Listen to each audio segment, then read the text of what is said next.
Assalamualaikum warahmatullahi wabarakatuh. Salam bahagia, Bapak dan Ibu guru hebat. Perkenalkan, kami mahasiswa PPG Prajabatan Gelombang 1 tahun 2022 Universitas Hamzah Wadi, kelompok 6 atas nama Baik Rizkia Ayu Latifah, Titin Mardiana, dan Vera Selviana. Pada kesempatan ini akan menyampaikan tanggapan kami terkait hasil presentasi yang telah disampaikan oleh kelompok 4 tentang reflect, rating, dan revise. Nah, pada komentar kami kali ini, kami menggunakan referensi buku yaitu Understanding by Design Second Edition yang dikarang oleh Grant Wiggins dan J. McTighe tahun 2005. Nah, sebelum itu kami ingin memperlihatkan bahwa kami mendapatkan referensi ini di halaman 213 pada buku Understanding by Design dengan sub materinya Reflect, Rating, dan Revise.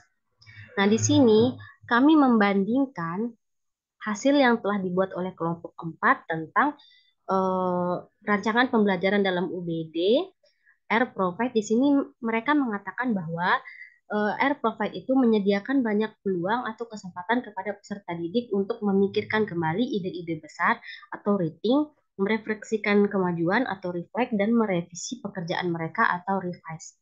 Nah, di sini di pertanyaan pertama, bagaimana sih cara peserta didik akan dipandu untuk memikirkan kembali pemahaman mereka tentang ide-ide penting?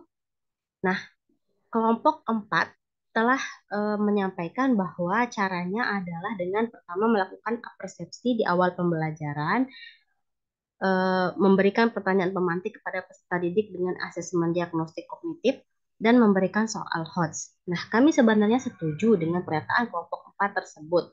Pada poin pertama, kami ingin menambahkan jika di dalam buku Understanding by Design ini ada pertanyaan how will students be guided to rethink their understanding of important ideas. Nah, yang ini. Lalu di buku ini mereka menjelaskan bahwa pemahaman tentang ide-ide penting peserta didik dimunculkan dengan kegiatan pembelajaran yang membuat mereka aktif dan menemukan sendiri fakta-fakta yang ada. Seperti salah satu contoh pada buku ini. Nah, yang ini. Yaitu yang pertama, pada awal kegiatan pembelajaran, siswa diberikan pertanyaan penting tentang suatu hal. Mereka dituntut untuk membangun sendiri pemahamannya akan sesuatu berdasarkan observasi, pengamatan, ataupun mencari sumber lainnya. Hal ini disebut reflect. Selanjutnya, guru tersebut memberikan sebuah pertanyaan lagi yang membuat siswanya berpikir kembali atau rating terhadap pemahaman yang sebelumnya dibentuk. Terakhir, guru lalu memberikan pepatah yang membuat mereka dapat merevisi makna dari pemikiran atas jawaban dari pertanyaan pernyataan yang sebelumnya.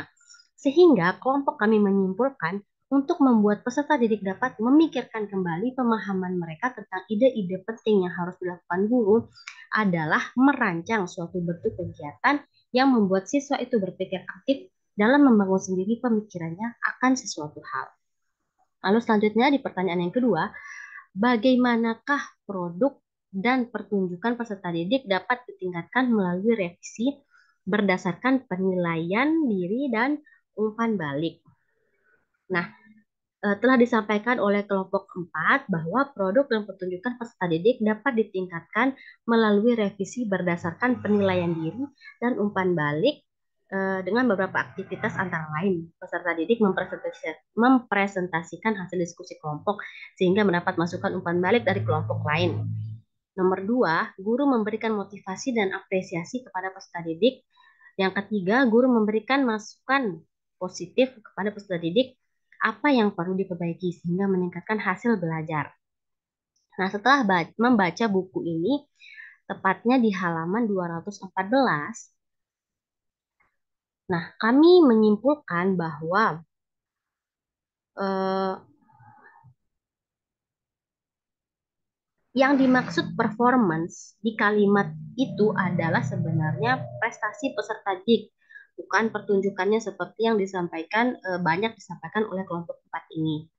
Nah, yang selanjutnya tanggapan kami terkait pertanyaan yang terakhir yaitu bagaimana peserta didik didorong untuk merenungkan pembelajaran dan kinerja mereka. Di sini kelompok 4 telah menjelaskan bahwa yang pertama adalah guru memberikan pemahaman awal, pentingnya sebuah refleksi dari pembelajaran. Lalu yang kedua, guru memberikan pertanyaan refleksi pada peserta didik, baik dalam pertanyaan langsung maupun kuesioner. Lalu yang ketiga, guru memberikan stimulus dengan cara menunjuk beberapa peserta didik untuk merefleksikan kegiatan pembelajaran, sehingga peserta didik yang lain diharapkan dapat mengikuti kegiatan refleksi secara mandiri. Nah, kami menyimpulkan dari buku ini tepatnya di halaman 215 bahwa untuk merenungkan pembelajaran dan kinerja peserta didik tidak hanya menyoroti tentang aspek kognitif peserta didiknya saja, dikarenakan seperti dalam buku yang ini, untuk merenungkan pembelajaran dan kinerja peserta didik juga perlu untuk menyoroti aspek perspektif, empati, dan pemahaman diri dari peserta didik itu sendiri. Oke, sekian komentar dari kelompok kami. Untuk kurang lebihnya kami mohon maaf. Assalamualaikum warahmatullahi wabarakatuh.